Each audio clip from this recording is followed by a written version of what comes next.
ഒന്നുകൂടെ പറയാം, ഒറ്റ കാര്യം എനിക്ക് പറയാനുള്ളൂ. ഈ സാധനം നിങ്ങളെല്ലാം ഒന്ന് ഓർത്തിരുന്നു. ഞാൻ ഇപ്പോഴും പറയുവാണേ, നിങ്ങൾക്കൊക്കെ ഒരു വിചാരം ഉണ്ടാവും, എന്താ സെലിബ്രിറ്റി സ്റ്റാറ്റസോ അല്ലെങ്കിൽ 4 പേര് അറിയാവുന്നവരുടെ ഡീപ്പ് ഫേക്ക് ആയിട്ടുള്ള സാധനങ്ങൾ മാത്രമേ ടെലഗ്രാമിൽ കിടന്ന് ഓടുന്നുള്ളൂ എന്ന്. അത് വെറും തെറ്റിദ്ധാരണയാണ്. കഴിഞ്ഞ ദിവസം എന്നെ ഒരു ബ്രോ കോൺടാക്ട് ചെയ്ത് ഇതിൻ്റെ ആളെ കണ്ടുപിടിക്കാൻ പറ്റുമെന്ന് പറഞ്ഞ് കോൺടാക്ട് ചെയ്തത് പുള്ളി എൻ്റെ അടുത്ത് പറഞ്ഞ് റിപ്ലൈ ചെയ്താണ്, ചേട്ടാ എനിക്ക് ഒറ്റ കാര്യം പറയാനുള്ളൂ, എൻ്റെ സ്വന്തം ചേച്ചിയുടെ ഫോട്ടോ പുള്ളിക്കാരിക്ക് ഒരു ഇൻസ്റ്റഗ്രാമിൽ എൻ്റെ പ്രൊഫൈലിൽ നിന്നാണ്, പുള്ളിക്കാരിക്ക് ഇൻസ്റ്റഗ്രാമിൽ 100 ഫോളോവേഴ്സേ ഉള്ളൂ, 100 ഫോളോവേഴ്സ്. പുള്ളിക്കാരൻ്റെ പ്രൊഫൈലിൽ നിന്നാണ് ഫോട്ടോ എടുത്തേക്കുന്നത്. അത് ഡീപ്പ് ഫേക്ക് ആയിട്ട് പക്ക നേക്കഡ് ആയിട്ട് വന്ന് നമുക്ക് വേണ്ടപ്പെട്ട ആൾക്കാരെ ഇങ്ങനത്തെ ഒരു സിറ്റുവേഷനിൽ കാണുമ്പോഴേ അതിൻ്റെ വിഷമം മാത്രം മനസ്സിലാവും. ഗൈസ്, ടെലഗ്രാമിൽ ബോട്ട് വെച്ച് ഇത് ചെയ്യുന്ന കുറേ കുണ്ണകളുണ്ട്, തന്തയില്ലാത്തവന്മാർ, പറയാതിരിക്കാൻ വയ്യ.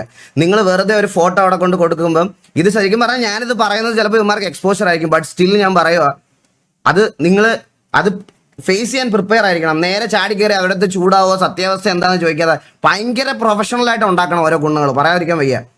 ഇവന്മാർ ആ ബോട്ട് വെച്ചിട്ട് AI വെച്ച് ഓരോ സാധനങ്ങൾ ക്രിയേറ്റ് ചെയ്ത് നിങ്ങളുടെ വേണ്ടപ്പെട്ട ആൾക്കാരുടെ ആയിരിക്കും ചിലപ്പോൾ പോസ്റ്റ് ചെയ്യുന്നത്, ഓരോരുത്തന്മാർ എൻജോയ് ചെയ്യുന്നത്. ഇത് ഞാൻ കഴിഞ്ഞ 1 വർഷമായിട്ട് ഞാൻ ഇതിൻ്റെ പുറകിലാണ്. ഞാൻ കുറേ കുറേ ആൾക്കാർക്ക് ഇത് ഫോർവേഡ് ചെയ്ത് കൊടുത്തത് ഇതുവരെ ഒരു ഇത് സംഭവിച്ചിട്ടില്ല.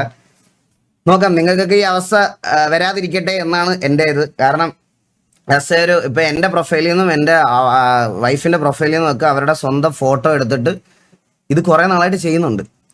ഇത് എൻ്റെ മാത്രം എന്നല്ല, ഇപ്പോൾ നമ്മുടെ ഗെയിമിംഗ് കമ്മ്യൂണിറ്റിയിലുള്ള കുറേ ആൾക്കാർ, അതുപോലെ അല്ലാതെ ക്രിയേറ്റേഴ്സായിട്ട് വീഡിയോ ചെയ്യുന്ന അങ്ങനത്തെ കുറേ പേരുടെ ഈ സാധനം ചെയ്യുന്നുണ്ട്. നമുക്ക് തടയാൻ വലിയ മാർഗ്ഗങ്ങളൊന്നും ഇല്ലടാ ഇവിടെ. അൺടിൽ പുതിയ റൂൾസ് ആൻഡ് റെഗുലേഷൻസ് ഒക്കെ ഈ AI വെച്ചിട്ടോ അല്ലെങ്കിൽ ടെലഗ്രാം എന്ന് പറയുന്ന സാധനം വെച്ചിട്ട് ചെയ്യാൻ പറ്റുന്ന സാധനങ്ങളിൽ കൺട്രോൾ കൊണ്ടുവരുന്നത്. ഒന്നും ബാൻ ചെയ്യാൻ ഞാൻ ഒരിക്കലും പറയത്തില്ല. എല്ലാത്തിനും ഒരു ലിമിറ്റഡ് ആക്സസ് കൊണ്ടുവരണം, അല്ലെങ്കിൽ എന്തെങ്കിലുമൊക്കെ ഒരു സംഭവം കൊണ്ടുവരണം, അത്രേ ഉള്ളൂ. നമുക്ക് സിറ്റിയിലോട്ട് കയറാം.